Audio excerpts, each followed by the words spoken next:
Alright, so welcome back. Going to be talking a little bit about how to share it today and some of those settings. So if you followed along, I just kind of created this sample document and I'm going to go out there and share it with some people. So real quick, here's my title. Again, it's saved 2 minutes ago, it even tells me. And what I want to do is there's two ways I can get to the sharing. I can either click on this link, and this tells me, look, it even gives me a little pop-up there. This tells me who it's shared with. So right now, this document is shared with everybody at eExtension. Anybody at eExtension can find this and actually look at it.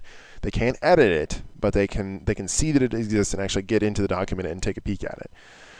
So what I can do is I can come over here and click share, or I can actually click this link, but I think the sharing button is just simple. So I'm going to click the share button, and it's going to show me some sharing settings.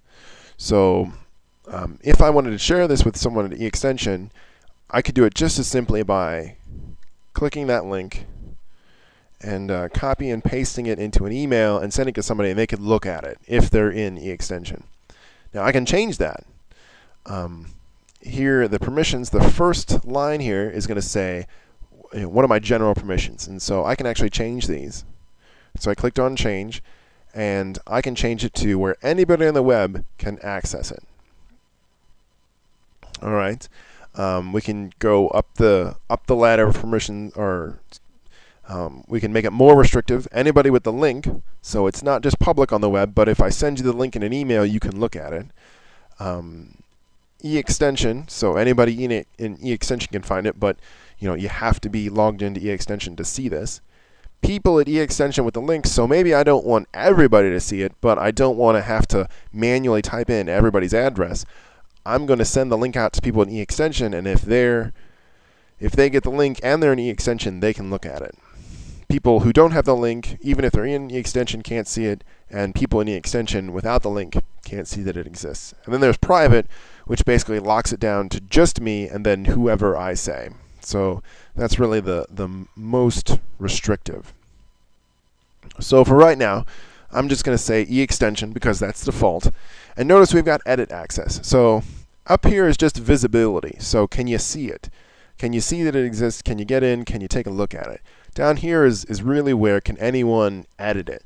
And so if I go down to public on the web and I choose allow anyone to edit, that means anybody on the web can edit it. So rarely would you want to give everybody on the web the ability to edit your document. Most of the time, you might want to say anybody at eExtension can edit that. But even then, maybe it's just people at eExtension with a link. So, a lot of possibilities and power and how much you want to give to people. It's very granular. You can actually decide how far you want to go. So for right now, I'm going to take off this edit access and just say people at eExtension can find my document. So I'm going to go ahead and click save. And now I can add people. And it's real simple to add people. And this is, I think, where Google Apps for eExtension really shines. Because before, to add people, you had to put their ID in, or you had to put their email address in and email them, and they had to set up an account, and maybe they had already had a Google account. And I mean, it was just a mess because we weren't really organized as a group, and now we are. So, for example, if I wanted to share this with my friend Michael Ravenscraft, I could just type in Michael Ravenscraft, and you can see it's got his information right there, and I can just click on his name. I saw it when I was typing in. There's another Michael that I might work with, especially if I'm doing housing, and that's Michael Goldschmidt. So again, another person I can share with. Let's say I want to share with Barb O'Neill. I type in her name and Barbara O, and it's Barbara O'Neill right there.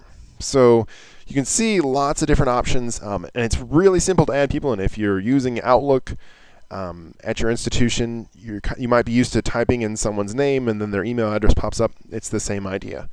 So go ahead and type people in, and if they have an eExtension ID, it will find them, and it will send them an email to whatever email they signed up at eExtension with. And they can actually come in and edit your document then. And then we can also include a little message, and you can send a copy to yourself. And you can actually paste the item into the email, so maybe your title isn't that descriptive, or you want to kind of give them a sneak peek into what you're doing. That'd be another way to do it. Okay. So that's real simple, and I'm not going to to send them things. I don't want to bother them. And we can change it to can edit or can view. So, if this was private, or just me, and I wanted someone to view it, I can make it that restrictive. But again, the whole idea behind this is collaboration. We want to give people the ability to work with us, not just to kind of see what we've done, because that's no fun. And I can actually pull this little thing down and make this bigger, so that's helpful. All right. So I'm going to go ahead and click cancel, because I just wanted to show you how that works. And that's all I'm done for. That's all I have for sharing. So hopefully you learned something, and hopefully this will help you with Google Docs.